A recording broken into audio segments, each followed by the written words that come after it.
शुरू हो गया.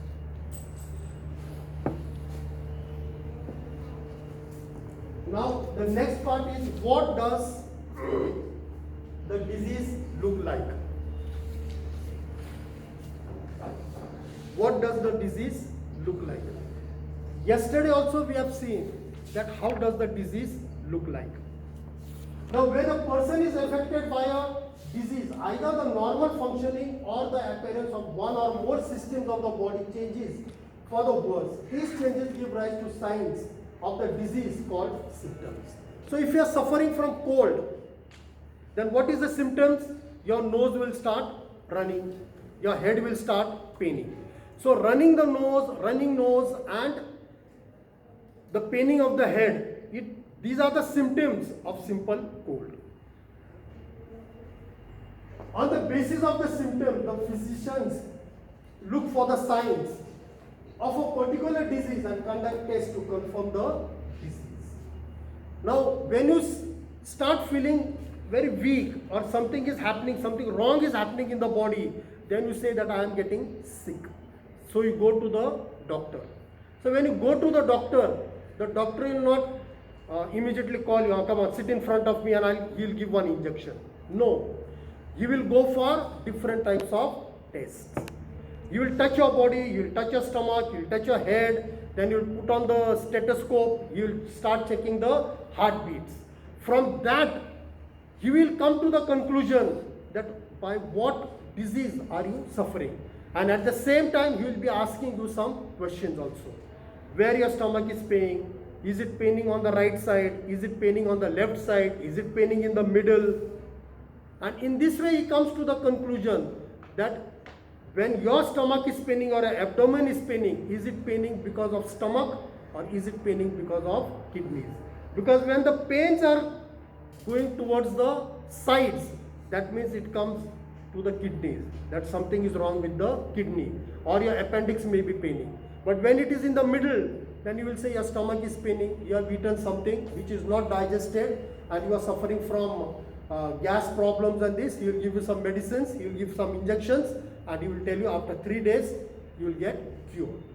Now, after this, the types of disease are confirmed. And the types of disease are, there are 2 types of disease. And they are confirmed as acute disease and chronic disease. As I explained to you, that acute diseases which last only for a short period of time, hardly 8 days, 10 days. At the most 15 days, but after 15 days you are well. For example, cold. Sardi ho gayi, cold.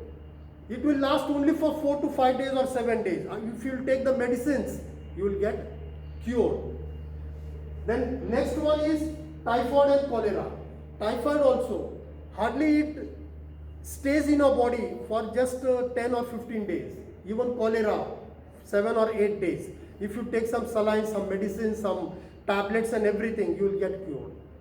These are known as acute disease, which do not go for a long period of time. They are short period of time, short diseases. And they get cured within 7 or 8 days. They are known as acute disease. And the next one is chronic disease. Chronic disease means the disease which are very, very long. They have symptoms throughout your life. For example, diabetes. You are suffering from diabetes.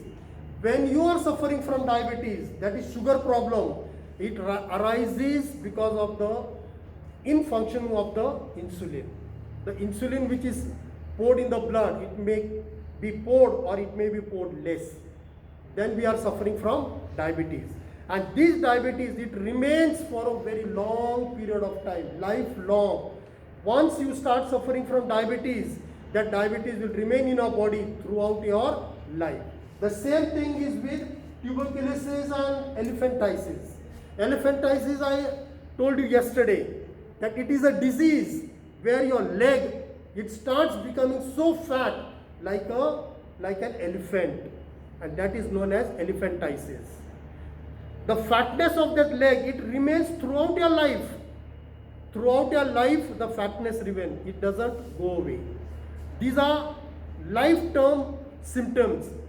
that you are suffering from elephantiasis. Then cancer. If you are suffering from cancer, the cancer remains in your body throughout your life. You have to take medicines every now and then. You have to go for regular checkups.